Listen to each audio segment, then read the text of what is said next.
Hello, everybody. Welcome to History Pitch 8. On this day, I got the date wrong last week. What's the date this week? It's 17th. The 17th of January. Yes, 2013. And we're going to do a bit of an experiment today with History Pitch Radio, mostly due to my incompetence, which is reaching fever pitch in the first week of January. I'm sorry, Erica. I'm sorry, Simon. I failed to bring our fabulous recorded segments in to the studio.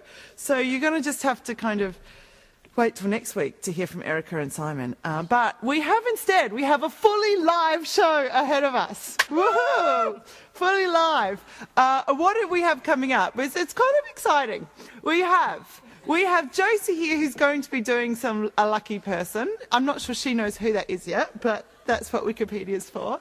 We've got Ben the Boatie back, who's going to be telling us about anthropologists. So he's going to be our roving anthropologist. This is an interdisciplinary experiment, which might continue in weeks to come, I hope. Tavinder is here, who promises beards and babes, maybe but one of each. Don't know. And our special guest star is Fadzai Nkwezi. That's probably not quite pronounced right. But she is one of my dissertation students who I am very happy to have here because she's going to be telling us about her dissertation project, which is very exciting. A lot of oral history. You can say hello. Say hello. Hello, guys. Hello. Yeah, that's good. Oh, the microphone's a bit fucked up. Okay. Oh, didn't say that. Okay. So, beep. The wheels are falling off already. Ofcom did not hear that. But let's begin as usual with a brief overview of today in history. Ben, here's the mic on. Hello, good. Yay. What happened today? Would you like me to read the highlighted one? Yeah, that you've highlighted. Oh. This is how professional it's going. Right. In 1861, the flush toilet was patented by Mr. Thomas Crapper. Wow. Yeah. Is that why it's called the Crapper? You would think. I don't know. Quite possibly. Quite possibly. Okay. Apparently, Mr. Crapper did many things. He also patented the toilet seat warmer, which didn't take off. How was it warmed? I'm not sure. Probably by hot water or circulating or something. Okay, sure. What else do we have? Okay. Right, yes. In 1904... Anton Chekhov's The Cherry Orchard opened at Moscow Art Theatre. Oh, good. 1904. Okay. Have you seen? Has anyone seen that? No, I haven't. I used to do theatre, but I didn't read that. What else is going on? Okay, Josie, pick one. Go for it. 1941, Kuomintang forces, under orders from Chiang Kai-shek, to open fire at the communist forces, so resuming the Chinese Civil War. Yeah. Okay, China erupts. Popeye aired for the first time. Popeye aired for the first time. Hello, Artemis. Hello. Artemis has just walked in telling us that Popeye aired for the first time, which is quite important. Almost important as 1946, the United Nations Security Council holding its first meeting. That is important. I have one that was for yesterday. Oh, yeah. Like 90-something years ago, yesterday was when the molasses spill happened in America, where it was basically 8-foot-high molasses going at like 35 miles per hour, spread through the town and killed like 100 people or something. It was kind of crazy. What a molasses? It's like a really thick... Gloopy sugar thing. Yeah. It's chocolates now. Oh, so it was a flood of syrup. Kind of, yeah. Going at 35 miles an hour and 8 foot high. This is amazing. 8-foot-high tidal wave of molasses drowns 100 people in Kansas. I don't know where it was exactly. It's rare that there's like sugar that you can't outrun, isn't it? That's Why didn't you eat it, though? Well, you can't It's eat 8 foot high. you can't eat your way out of the 35 miles an hour. avalanche. You're going to die if you eat that. You would probably die. Someone left the door open. Well, that's what happened today in history. That's fabulous. Josie, do you know that every time you put that lovely steaming thing on the ground, we get this wonderful echo? Try again and see what the listeners think of it. Oh, echo. Yeah, I'll stop doing that. Now, Joyce, I'm sorry if I call you that. Joyce, which lucky person are we going to talk about? We're supposed to be talking about Napoleon today. Oh. Yeah, because he was kind of lucky in a few instances, because everyone knows a lot about Napoleon. But essentially, he was lucky in the fact that he came from Corsica, and Corsica is not a part of the French Isles, and is kind of a weird place, because it obviously wasn't Corsica at the time. But if you consider, like, you have this sort of working class, almost middle class kind of man, who's coming from this tiny island, who then becomes emperor of France, and then a considerably large empire, and parts of Russia, and just all sorts, really. Egypt, yep. Yeah, so I think that's quite lucky. And also the fact that he didn't get executed was very impressive. And he got exiled, which I can't really think of any other, like, emperors or kings who had that happen once they were overthrown. Why did they exile Napoleon? My European history runs out about here. On the Isle of Elba. Yeah, they exiled him to St. Helens. It's kind of a but I don't grudging know- respect for Napoleon. I think it might have been, but also because of the sort of he was still a figurehead, and they could still use him for various reasons. I think that might have been part. Yeah, to roll him out when they wanted to, I guess. He did make a comeback tour, of course. Yeah. So that's also kind of lucky, because, you know, if he was dead, he wouldn't have been able to do that. Yeah, I mean, I think Napoleon would probably argue that it was his skill and tact and strategy. Guys, you've got to, like, present a good show. I mean, you do all this background noise. It's not good for the listeners. This is our... Adams has new glasses. They look very good. I've gone full hipster here. Full hipster, yeah. You could appear on that blog. Artemis, we haven't told you that I have unsurprisingly made a bit of an error by failing to bring any of our pre-recorded segments. So this is our first fully live show today. This is the time you should have brought the ouzo. Artemis is out the door. But we're back in. So, yeah, that was Napoleon. Now, moving swiftly along to Ben. Hello. Yes. Hello, Ben. How are you? I'm well, thank you. That's good. I've got a bit of a cold. It may be a little bit more nasal than normal, I'm not sure. How are you surviving winter on the boat? I'm surviving all right, apart from I'm running a little low on fuel at the moment. It would be nice when the coal boat comes down. Oh, that would be. God. Oh, there's cake. No, not cake. Baklava. Baklava. Oh, that's fantastic. And milk. Brilliant. Cream, I'd assume, actually. Oh, Greek snack food. Fantastic. No, back to the topic. This is... Yeah, so Keep it professional, Tamson. For it's fine. For those listeners that haven't heard Ben before, he was on before Christmas. Ben lives on a boat on the Regent's Canal. Yes, currently on the Regent's Canal. Going to go up the River Lee soon. It's going to be an adventure. Yeah. Now, did the Regent's Canal freeze? It froze for a day. Wow. But it hasn't frozen this time. When we got a bit of flow, I don't know why, but there's a bit of flow, and usually when you got a flow on a river or a canal, it freezes. So I'm not sure why, but the water is travelling, and that is why it hasn't frozen yet. But it may still do. It's going to get even colder, I think, isn't it? Is that right? I have Don't not check the weather. It doesn't will. matter. It will get colder. Okay, in that case, then I may be found sort of in the spring. Do you Just sort of frozen to the tiller. do you check the weather on a regular basis? I do, because I've got nothing better to do, because I'm a PhD student, and really, really that is like the highlight of my day. It also affects your life in material ways. It does, doesn't it does. I've got it on iGoogle, so I have a look on, and I can see what the weather's like in London, and what the weather's like in Durham as well, where I did my undergrad, and I like to look at how much colder it is there, and think, oh, it's good I'm not there anymore. Schadenfreude. Okay, Yeah, so quite. now you're going to Yeah. educate us a little bit about the world of anthropology. I am. What? Now we've picked Malinowski, Branislav Malinowski. Yeah. Why might we have picked him? When we said as you walked into the studio, let's talk about an anthropologist. Why might I have gone Branislav Malinowski? I think what's interesting about Malinowski is we can sort of date the start of social anthropology to Malinowski doing his fieldwork, which was about exactly 100 years ago. So it's a really new discipline. About exactly 100 years ago. Yeah. Yeah. He started his fieldwork in about 1913, because it was because the outbreak of the First World War was the reason that he got stuck there. But I'll go back to that. So history, obviously, it's pretty old as a discipline, but serious social anthropology, it's only about 100 years old. So that's why we're talking about. Okay, Malinowski. hang on. Yeah. What is the difference between social and physical and cultural anthropology. So when Malinowski arrives on the scene, all these dudes are doing physical anthropology, aren't they, basically? Well, not what you call physical anthropology today. It was very sort of Victorian and skull measury. That was what biological anthropology was. And social anthropology was sort of going as well. You had people like Sir James George Fraser.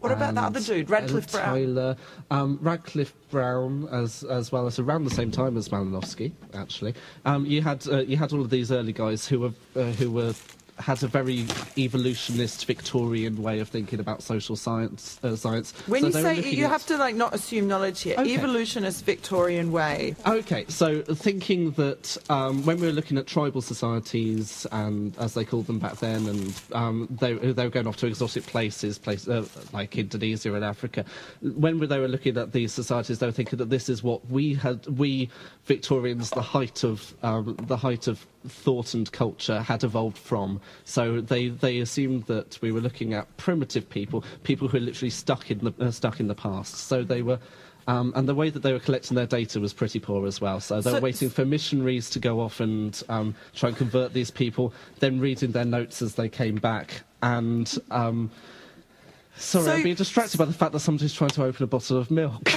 We've also cracked open the baklava, which is dripping in it looks honey. beautiful. It looks so beautiful, and I can't wait to stop talking about anthropology. Hang on. Because what you're saying is, what these anthropologists of the late 19th century are doing is applying Darwinism to sort of social phenomenon. Darwin was the guy of the time, and it completely revolutionised all of science, and so everybody was looking at things in a Darwinian linear way, which made sense in some cases, but not in others. So social anthropologists were looking at the progression of science, this scala naturae, this progression of society from barbarianism through to culture and reason and science and the Enlightenment. And they were people like Pitt Rivers were also looking at tools and objects like that as well. They were starting to classify things in terms of complexity. And so it was a breakthrough in a way, because it was the first time that people started to compare societies and go, we're all human, let's have a look at what that means. But it was also massively dodgy. It was well dodged. Okay. Yeah. So Malinowski comes along, and why does he revolutionise? Malinowski's an interesting chap.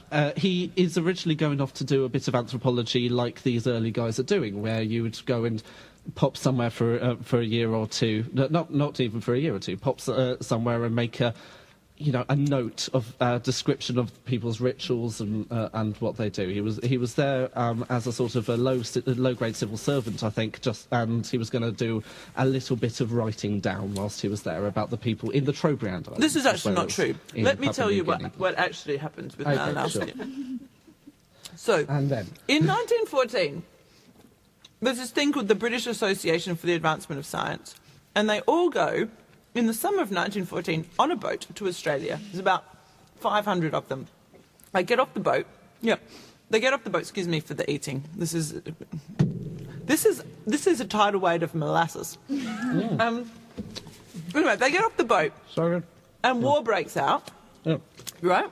And so Malinowski, who is Polish, gets stuck in Australia, and so during the war. So he proceeds to kind of deal with this situation by hitting on all the professors' daughters that he can find. And he's actually having relationships with more than one of them at the same time, thereby creating big fights amongst their parents. But in the meantime, he gets them to fund him to go to the Papua New Pacific Guinea, and Papua New Guinea. So it's So on the kind of money of his girlfriend's daddies. All right, okay. That he goes to Papua New Guinea, and that's where he gets there. But tell us, let's move forward to the functionalist approach. Right, the structural functionalist approach, or just the functionalist approach. So Malinowski, he's there for whatever reason, but he has to spend more time than he would have liked to have done previously in the Trobriand Islands in Papua New Guinea. Because there's a war. Because there's a war, yeah. So completely accidentally, he's there, and so he is like your classic Western anthropologist guy in his house with his servants on the veranda. Then he makes the biggest move that has ever happened in social anthropology, and he comes off the veranda. Oh my God! He steps off the veranda. He actually steps off the veranda, and this is it may seem like a stupid thing to us, but it's a big move. He goes and he sits down with the natives, with the people that he should just be looking at from a distance and write it down. Oh, isn't it funny what they're doing? He goes and sits down with them, learns their language, spends some time, and starts to take a systematic approach to participant observation. That means being part of the society whilst watching it. And out of this comes a book called Argonauts of the Western Pacific, where he talks about mainly politics and exchange. He talks about the Kula Ring, which is the exchange of prestige valuables around the Massib, which is the Pacific Rim. He describes this. He describes the political organisations and some of the rituals of these people, and his approach is what we call classic structural functionalist. So he looks at society as an organism, as something which has different parts which make it function. Right. And this has later been exploded by the rest of anthropology who've come along and seen this as being a little bit deterministic. And not, but it was the start, and it was a real great move forward. Seeing societies or communities or cultures as a hierarchy of development, now instead he's going, oh, these guys are doing complex things, and it makes sense. Yeah. Okay. Yeah. So that's a big step forward for anthropology. It is a big step forward, and Malinowski accidentally caused another big step forward, actually, when anthropology got quite postmodern, because he published Argonauts of the Western Pacific, which is this. There's a bit at the start which is quite reflexive when he says sort of, imagine standing on a desert island with only your possessions as a ship that bought you goes away into the distance and you never know when you're going to see things again. So he talks about his feelings there for about a paragraph, and then it becomes this thick description of what these people were doing and trying to tie it to a schema. And his feelings don't come into it again. But he kept a diary when he was out there, and then this was published in the 60s, and it's called Tris Tropique, and it's basically his actual opinion of the people that he was living with, which is pretty harsh, actually. And it's about all the things that he gets up to, how bored he is, what he actually thinks of these guys that he's studying. And the publication of Malinowski's notebooks, led to anthropologists going, actually, we should be honest about what we're feeling and what we're thinking, and not try and have a fake scientific objectivity. The pretense of objectivity. Yeah, exactly. Thank you, Ben. Bronislaw Malinowski. We'll come back to you next week for another anthropological tour. That will be delightful. Can I eat the baklava now? Yeah, you can eat the baklava. You might have to vacate the chair. That's fine. Though, because I think maybe we'll go to Tavinder. Do you have a beard or a babe? How are you, Tavinder? I'm very well, thank you. Oh, good. That was smooth. Now, what do we have? What do we have in terms of facial hair, or the lack thereof? Okay, if you find a babe with a beard, that would be quite an achievement. Do you know? Artemis just said from the corner, "Oh, my grandma." You're gonna have to bring your grandma in, Artemis. So I found an interesting person this week. A beardless babe. A beardless babe. He's a bloke. Oh, he's a bloke. But he's a babe. Okay, hit me with it. You know, we don't gender differentiate. No, we don't. It's cool. So his name is Viktor Tsoi. He's a Russian musician. You're into your Russians. A Russian rock musician from the 80s. Okay, how do you spell his super name? cool. I'm going to have to check out what he looks like. He's really cool. His mum is Russian, but his dad's Korean.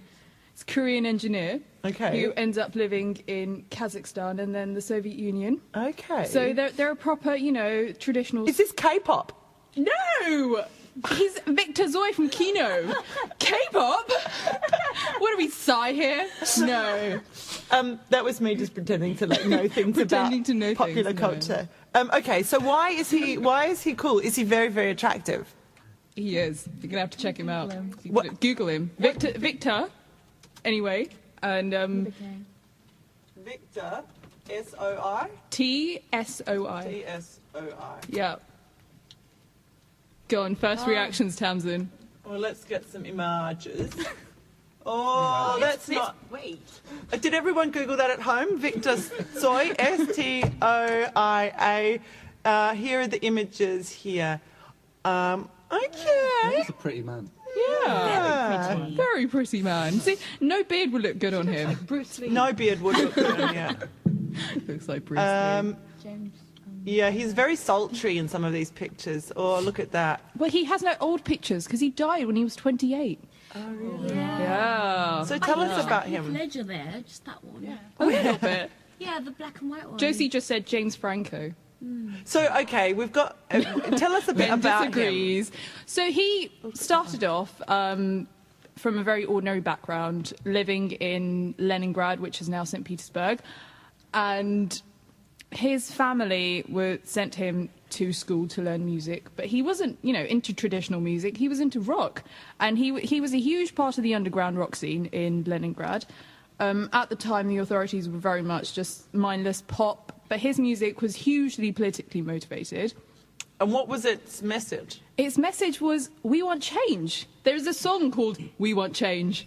Very famous song of his, written in 1986. Hang on. So original. Oh my god.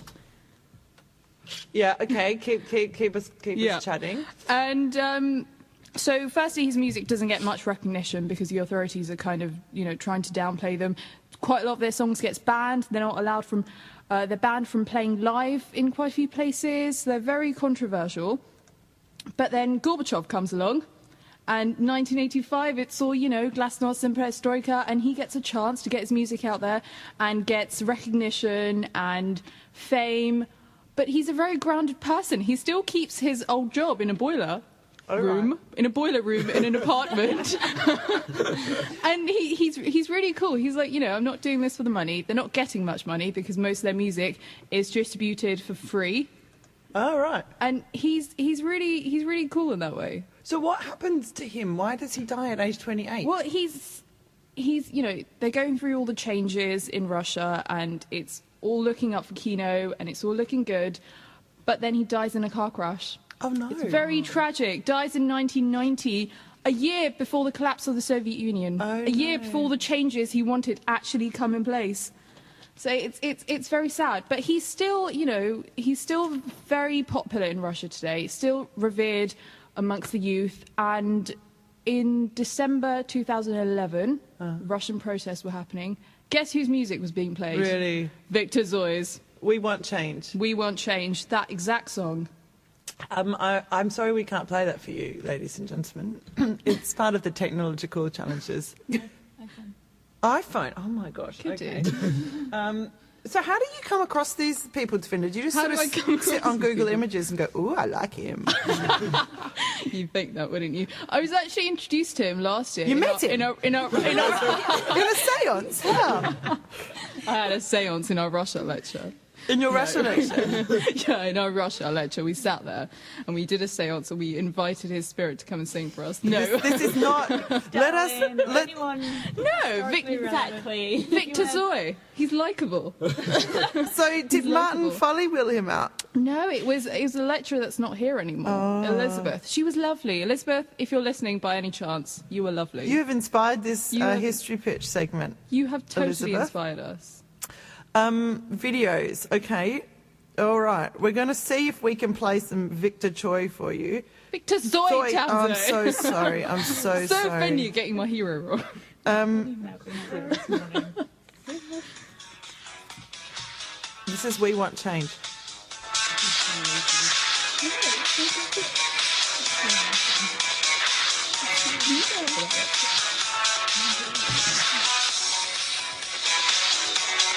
We can't zoom forward. Oh, yeah.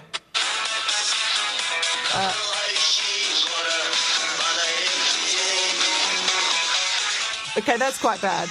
We'll stop that. No. The kind of tinniness of the, playing through my iPhone onto the microphone is not helping it. I'm sure that's the problem. But it's strange how his music is still relevant today. I mean, it's have you sort of like downloaded? 25 years old. Have I downloaded his album? Yeah. I wonder who's. I wonder who is I'm- getting I'm- the money from the albums. Yeah. iTunes. Well, yeah, but copyright will be with somebody. Russian oligarchs. Probably. It's probably part of the land grab. Thank you very much. We might come back to you later for another beard / babe. You're welcome. I'm always happy to educate you. Yeah, I mean, I have so much to learn from you guys. What Simon and I had talked about was the Beatles. Again, I learned quite a lot about the Beatles. Ah, so if you had brought your recordings... Yeah, and Erica and I talked about HMV. It was a whole musical thing going on. Oh, I know, HMV. I know, but maybe we can just replay that next week, and that will be fun. Totally. Now let's move to Fadzai. You have to sort of swing over the microphone for her. Or I can just sit there. Or you could just sit there. Yeah, mix it up. I'm a bit short. Hello. Hello. Now, tell us, or tell the world listening via digital radio, what your the dissertation topic is on. It's on memory and apartheid. So basically, I'm trying to find out if personal narratives shape generational difference and identity within South African migrants. And I chose To Britain. this. Yeah, to Britain. Yeah. And I chose this mainly because of my personal history as well. So I kind of regard myself as a conservative. I believe in like continuity and like tradition. So I grew up with my parents like with the history of my countries. So then all my friends, I'm like, oh, do you know anything about apartheid? No, we don't. You know, I was just still a little child. I don't really care about it. So basically, that's like how everyone thinks in my age. So trying to see if all of their parents, grandparents, have kind of passed down that history, That story. So it's a bit hard, to be honest. Yeah. Okay, Okay, so before we get into like how you're going about trying to find out about these narratives, tell us a little bit about your migration experience, or when they migrated to Britain from South Africa. my dad yeah. migrated, I think, in 1999 Yep. from South Africa, and he was living in South Africa for about 8-9 years. My grandma is South African by birth, but my dad was born in Zimbabwe. And then I moved into England 2005, 2004. So you were born in South Africa. I was born in Zimbabwe. Zimbabwe. And grew up in South Africa. And with Zimbabwe and South Africa, apartheid was linked both. So people would migrate to Zimbabwe, running away from what was happening in South Africa, but at the same time was still happening in Rhodesia at that time. So there was not much of a difference, to be honest. But yeah, that's a bit of my personal history. So this means that you've got like a lot of continuing connections and families still back in South Africa. Yes, and a which lot part of of it. South Africa are they? My grandma is from Bloemfontein. And then part of my family is in Johannesburg, Durban, Cape Town, just all over the whole- world, yeah. to be honest, all over Southern Africa. So, but at the moment, they're trying to migrate. So my aunt has just recently moved to Namibia because obviously the political and economic reasons. So, yeah, really. So they're all trying to move They're to all Namibia. trying to move to Namibia or the United States. So just because of just economy, really. Yeah. Okay. And how easy is that for them? It's not easy at It's all. not easy. It's not easy at Yeah. all. So it's literally a process. Because at the same time, trying to, if you're in South Africa trying to get a passport, it's quite easy. But if you're in Zimbabwe, it's a bit hard. It's a very, very long process to literally get your passport and get all that documentations and stuff. So it is quite hard. But it's about a 2-year process to try migrate, to be honest. Yeah. So And this is just to get your Zimbabwean passport, Yes. let alone getting the residency. documentation. Yeah. Yeah. So, okay, so this is the story. So how have you gone about collecting narratives of, your friends and their parents about apartheid? Thankfully, my father works for Southwest Train, so I get free travel. Score! So I've literally been commuting to my subjects' houses, so to make it more personal, Yeah. so I can interview them. So at the moment, I've interviewed 6 people. It's quite hard to find them because everyone's like, especially with the older people, they're working, so I have to find a schedule that actually meets with them. But with my generation, it's fine, so I can just phone them up like, oh, are you free this weekend? Yeah. Then we can do this. Interviews are roughly about half an hour long. And what I've tried to do is, before the interview, give them some questions that I'm going to ask so that at least they know what to expect. Then whilst I'm there, kind of give them a couple feedback of those questions. Yeah. So it's kind of helped to make it more, I don't know how, Like interactive. interactive. Yeah. Yeah. And so what are you finding out? Like, is there a difference between the way the old people and your generation remember? Yes. Yeah. And There is. One of my subjects, when I went to Coventry, her name's Nomfundo, her mum. Basically, she was at university in Cape Town. So she remembers everything, obviously, because universities, you have like little societies. So there was a society against apartheid. So she was involved in that. And then when I asked Nomfundo, do you know anything? She was like, no. So why hasn't her mum passed on these stories? I have, well, she has, but then it's the fact that Nomfundo doesn't really care too much to remember. So it's a thing of, she'll be like, I remember, but not really. I remember, but not really. Doesn't make much of a significance. So that kind of didn't annoy me, but it just kind of shows that tradition doesn't really get passed on as effectively as it should.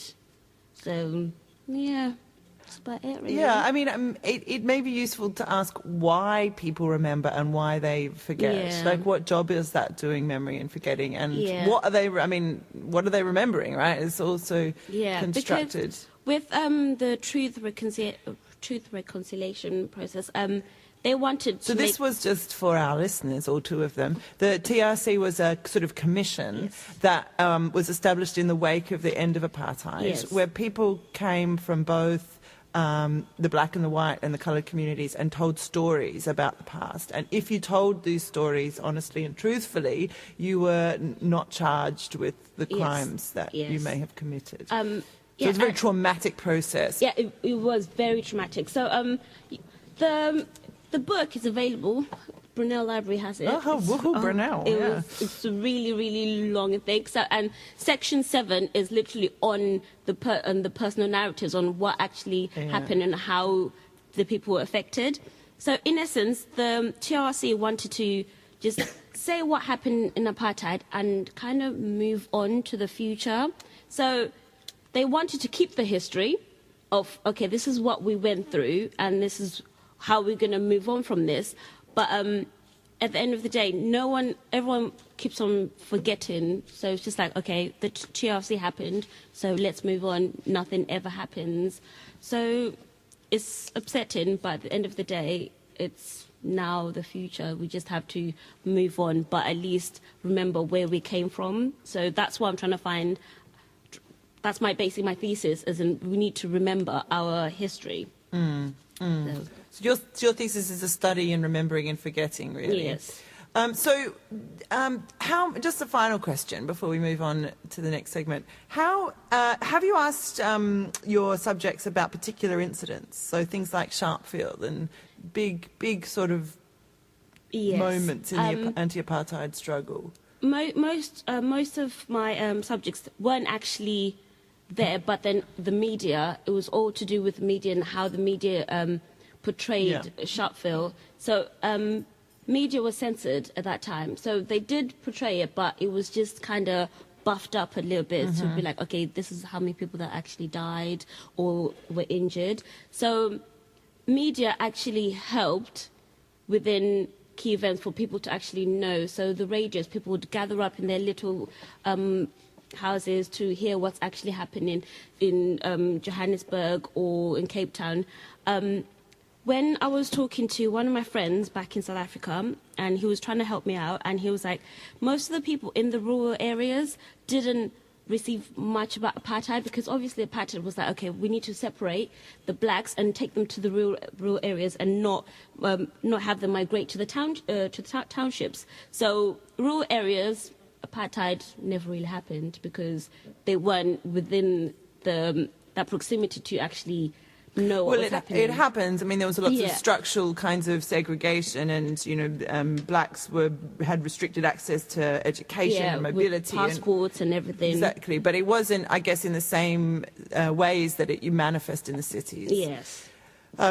Yeah. Okay. Thank you very much. We may come back to you yet, so don't disappear. But I'd like to. Oh, I do have. Let's see if we can have everyone's favourite segment. You know what that means, don't you? Set fire to your hair, poke a stick at a grizzly bear, eat medicine that's out of date, use your private parts as piranha bait. Dumb ways to die, so many dumb ways to die. That's right. It's Artemis. Dumb ways to die. Hello. Hello, Artemis. How are you? I'm great. I don't have a microphone, please. Oh, Shiza. Don't swear in any languages. Hello, Artemis. Hello again. Yeah, sorry about that. The wheels are a bit loose. The wheels are a bit What happened this morning? I mean, I woke in and there's chaos. Come on, I've never seen that before.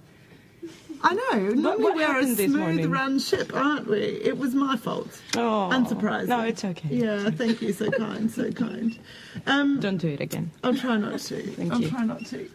So, dumb ways to die. No, I heard there was a music theme this morning, so I prepared something. Well, there was going to be. Yes, well, there is a music theme. Where is it? It's Victor nascent. Zoe! Victor Zoe. Yeah, I know. That's It's a ghost. It's the ghostly theme. Okay. Oh, yeah, I have many ghosts here. I have 5 great composers. Oh, wow. Yes. That died in weird or stupid ways. Five. 5 of them, anyway. Yeah, It's like an occupational hazard. yeah. Okay. Okay. So Yes. I will start with Jean-Baptiste Lully. Jean. Jean. In case you didn't heard, it was Jean. Yeah, who died from an infection from smashing his foot. Yeah. He was conducting, keeping the rhythm with the traditional for the time baton. Baton. Baton. Oh, wait. Yeah. So he was keeping the rhythm with that, and he hit his foot. With the baton. Yeah. And that's what gave him an infection. Yeah. And he died. Yeah. That's really stupid. Classical music kills. And then we have England's finest, Henry Purcell. Purcell. I've looked that up in the dictionary, and no one knows. I like the idea of calling him Henry Parcel. Yeah, it's Purcell or Purcell or whatever. I don't know. I've given up. And he died after being locked out of his by his wife. Wow! Yeah. Wait, how did that happen? Yeah, what Got knocked happened? out and then he froze to death. He caught pneumonia. Oh, see? Yeah. There you go. That's also quite bad, although not necessarily dumb. It is dumb. Come on. Or maybe the wife had done something that he was... He could have gone to a pub, to a friend's house. No, stay outside and what? Exactly. Beg? Knock on the door? Next door neighbour, you know. Whatever. Okay, good point. Okay, then we have Maurice Ravel, who died during an operation following a whack on the head in a taxi. You know those ingenious people that look, you look up on them and then they die that way? Anyway. That sounds like a case of medical malpractice as well, though. Well, why are you challenging my dumb ways today? What is going on? I don't know. Well- I'm being. You started off like telling me I was disorganized, which is true. It is, it but is. I felt like obliged to respond. Okay. I will remember that next week. Then we have Tchaikovsky. Oh gosh, that could be. This is not dumb actually. It's a bit dramatic, but I really liked it, so I'm going to include it. So, he died from cholera from unboiled water. Cholera. Yeah, the thing is that it's suspected he was forced to commit suicide because of his relationship with one of his students. We know that Tchaikovsky was gay. It's well known. So he was teaching at a very prominent school. And when they found out, he was given 2 options. Either leave Russia forever, a thought he couldn't bear, or commit suicide with a cover-up. So, yeah. So... So we think that drinking unboiled water was a bit like drinking hemlock. It's a horrible way to die, isn't it? Cholera. Well, I would have just left Russia. I mean, that was dumb. That was dumb. He's Tchaikovsky. I'm sure that he could teach somewhere else. And That would have been better. Bit of shush, bit of shush. But how do you cover that up, though?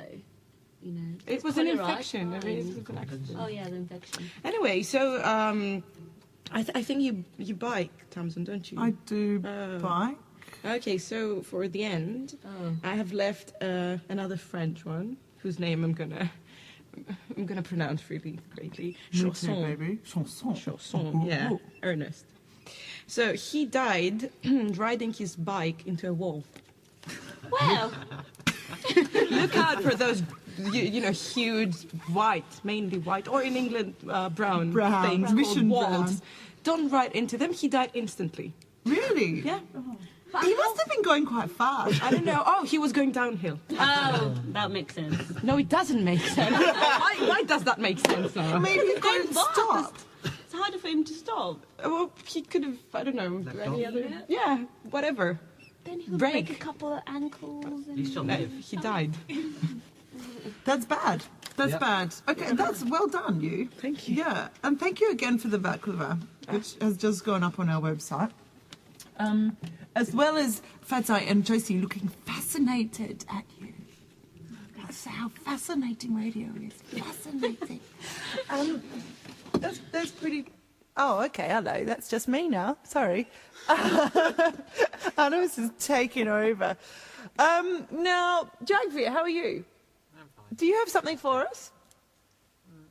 Oh, actually, microphone. Yeah, that's where you got to approach the I have a microphone. relatively musical fact, or something that I recently learned. to go with Jagvir thee. has a musical fact. Yes.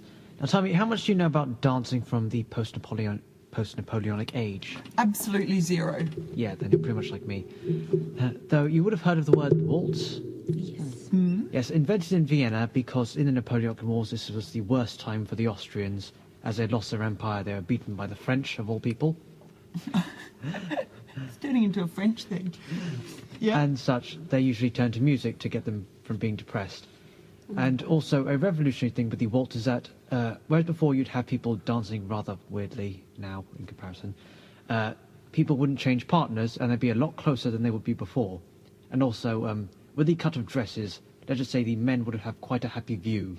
So this made them. This cheered them up after the defeat of Napoleon. Yeah, Boobs, actually. it gets It was not the better. waltzes.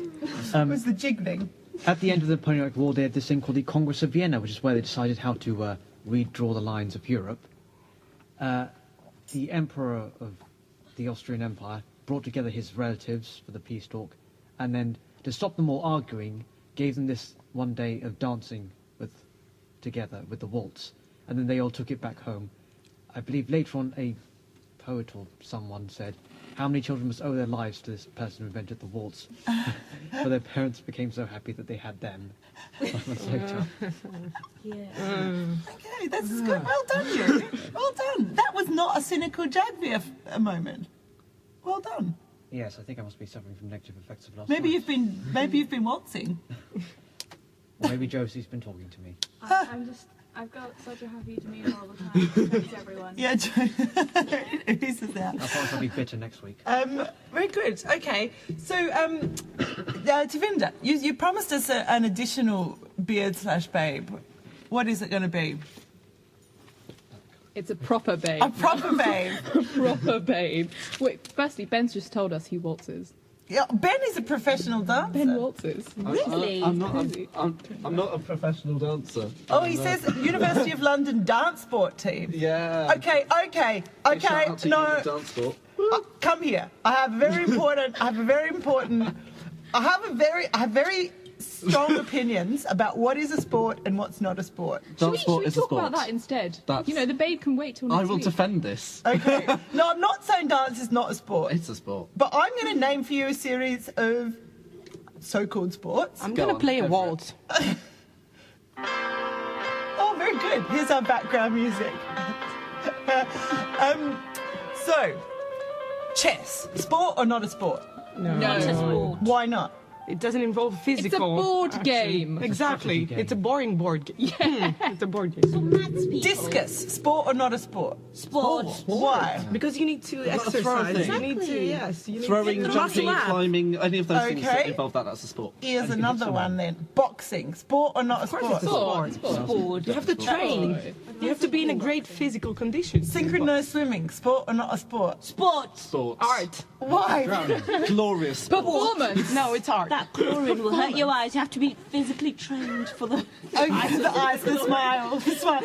Now let me roll out my rationale, because according to Tamson Land, which is a nice place to visit, if there is subjective judgment involved in determining the winning or the losing, then I don't think that's a sport.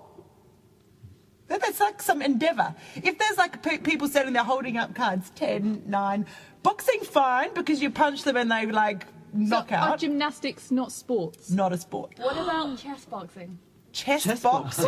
Chess boxing is great. What's chess But I think chess is a sport for this reason, right? Because there's no subjectivity involved. So, and boxing is not. But when the Olympics were set up, didn't they have things like poetry and... They did not have poetry. They had pole climbing. Oh, they had some weird stuff. They had public speaking. Didn't they? I'm sure they did. They had stuff like that. Such a ninny. So the marathon is a sport. Marathon according to definitely a Tamson. sport. Huh? Yeah, dance, not a sport. Swimming. Definitely a Swimming. sport. is a- Swimming a sport. No, So why is dance. synchronized swimming not a Because- sport? Because it involves judges going 10, Dancing 9.3. is an art. Yeah. It's an- Okay? What about It is- diving? yeah, it's an art because it involves subjective judgment. Thank you. No, it's because it's artistic. It's performance. No, yeah, exactly. Then Okay, you're gonna have anyway. to come back to that. I think that was quite a robust defence. Everyone's left silent.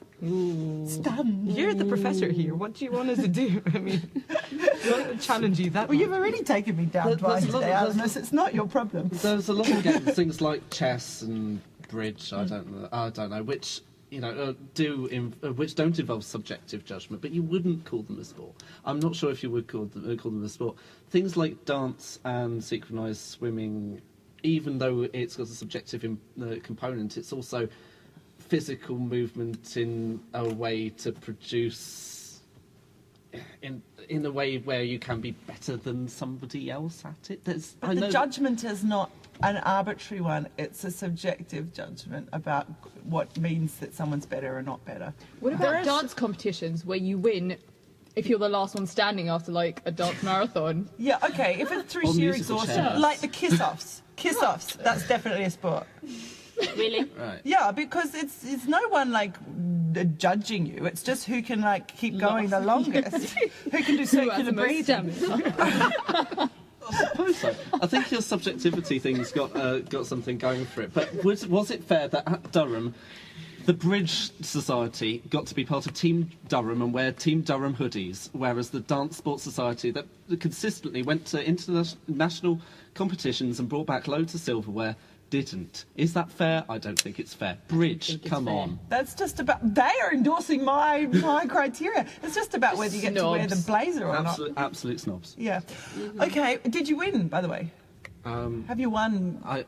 Silver? Last competition I went to, yes, we Well got done. finals in novice cha-cha and jive, and also team cha-cha-cha. Team cha-cha-cha. Actually, let's take this opportunity to say that Ben has recently, on the back of his dance manoeuvres, been an extra in a film. What did It's actually a small mini-series. Oh, repeated. Yes. What is it? It's got Murder on the Home Front. Wow. You're getting murdered. No, I don't get murdered. We actually recreate a murder in dance form, but I think it looked so naff. They're probably going to cut that eventually because there was lots of like strangling and like da and strangle. Yeah, it's going to be on ITV. Don't watch it, please. Don't watch it. We But will. there's going to be some dance hall scenes where there's just going to be happily quick stepping around in the background. Oh, with my cool. partner Do you have a Danielle. slick down hair and sort of a Yeah, that's the body- reason I got this haircut. I'm looking a bit 40s at the moment, and that's because I Lovely. had to get it cut for this and Very get rid of the nice. previous afro wig. You had an afro wig. Did Well, that go basically. with your dance moves? And Not so much. No. Cha-cha-cha. Cha-cha-cha. Thank you, Ben. Okay, I think we do have time for your babe, Tavinda. well, I've just realised I've actually got a History Society announcement. Oh my gosh. Good work. Okay. We're doing, drum roll, we're doing an ale trail. Oh, An ale trail of old ale pubs in London. that's an extremely good idea. Super fun. It's going to be on Wednesday the 30th. Of January, So very soon. It's sort of like 2 weeks down the line. in the evening. It's going to be in the afternoon. We're going to start from Uxbridge at 3. Going to travel down to London together, and we have a tour guide taking us Oh my around gosh. various pubs and Do we get to a proper ale drink? trail. Oh yes, yes. We No, have, we have everyone pit was stops. wondering that. No, absolutely. You get to drink. Yeah, it's £10 a pop. Okay, cool. Come Does down that and join include the us. alcohol? Sorry, no. Sorry. Sorry. Sorry. And Don't where- worry, your pockets will loosen when you get some sips down. Where are the pubs? Which part of London? We might be doing Holborn or Soho. Not sure yet. Somewhere around that area. Okay, Yeah. so 30th, and they can get 30th. tickets from you. People can get Just come down on the day, get in touch with us beforehand if you'd like to, or come down and meet us at 3 o'clock at Uxbridge Station on Wednesday the 30th. Okay, there you go, team. Good. Yeah. So Come down. let's end on a babylicious note. A babylicious note. Okay, the next babe is Amrita Shergill. She is an Indian-Hungarian artist. Ooh. Well, she was. She was born in 1913 and she died in 1941. She had a very glamorous life. Very, very glamorous life. Her mother was Hungarian and her father was Punjabi Sikh.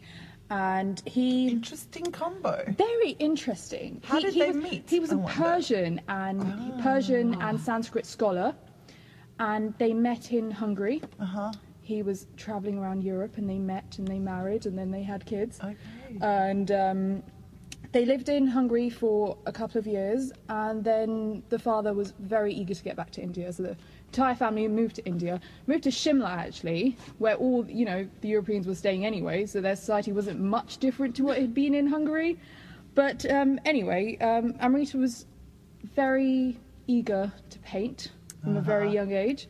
So she started, you know, taking an interest in painting, and her mother eventually took her to Paris for her training. So she was 16 when she went to Paris with her mum and her entire family. And Which was when? After the war? No, before the war. Uh-huh. Before the war. No, actually, after the war. Sorry. Going crazy here. Yeah, so after the war in 1929. 1929, so the height of flapper jazz age kind of thing. Yeah. The crash is about to come. Yep. Yeah, a crash is about to come, but it doesn't matter. Their money's, you know, they're minted. It's fine. Are they minted? They're slightly minted. They have land and that kind of thing. Yeah, okay. So she's 16 when she moves to Paris, and she stays there for a good 5 years and becomes part of the bohemian, seedy underbelly of Parisian life. And it's all fun, and you know, she experiments with her art and experiments sexually and stuff, and she has a great time. But Is their then mum still there? her entire family's there. Oh, wow. Her mum, her Experiment dad, all together. Yeah, and that's great. she's not living Those- with them at the moment. That's and her, good to hear, actually. Her dad I'm almost glad about disowns her. Right, so there were consequences. She says, I want to go back to India because I can't paint in Europe anymore. It's boring me. It's dull. Okay. And they say, no, you're not going back there and, you know, dishonouring the family with all your... Yeah. She has quite a few secret abortions at this time as well. Right. And- Not that secret. 'Cause Yeah, they probably- everyone knows about them. And this eventually leads to her health problems that will lead to her death. Yeah, because they're not successful abortions. So half the babies Yeah. left inside. It's you know, dodgy medical practice, Right. because obviously abortion's not legal at the time. That's- So yeah. Finale abortion. yeah, probably. Yeah. So anyway, she goes back to India and she paints very, very successfully. Most of her artwork that is successful and famous is painted during that time because she's inspired, but even then she doesn't get much recognition because she's an outsider. They don't like her art. It's too normal looking for them. She's not painting the glamorous palaces and glamorous princes. She's painting the ordinary people. Right. And is it modernist? It's a... Hugely modernist. She has Cubist influences, but not quite Cubist. You know, there's influences of Gauguin and Cézanne, but most of her stuff is quite similar to Frida Kahlo, actually. She's known as the Frida Kahlo of India. But, well, now anyway, when they've finally accepted her and said she's a national treasure. So she's been reclaimed Reclaimed, yeah. in the, last 10, 15 years?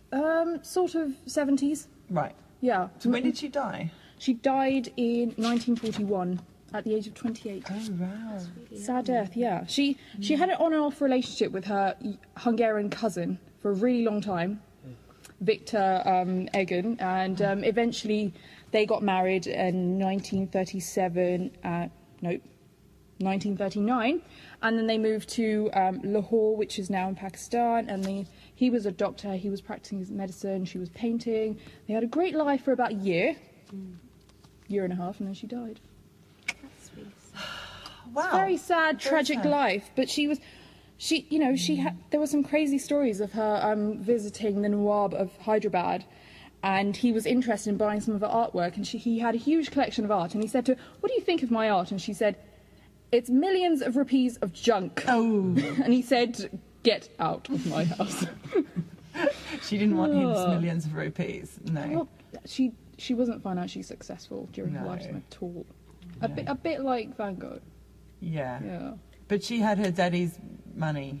Well, the daddy's money eventually ran out. Well, they weren't giving her much money. They were living up in Shimla in a very sort of modest lifestyle themselves. Okay, so, the end of the landed estates in India. Yeah. Thank you very much, Tavinder. That was fabulous. So I think that's us for today, team. It's been great. Thank you very much. Around the grounds, let's thank Josie, Fadzai, Tavinder, Jagvir, Ben, and Artemis. And next week, I promise to be a lot more organised. I promise in front of you all.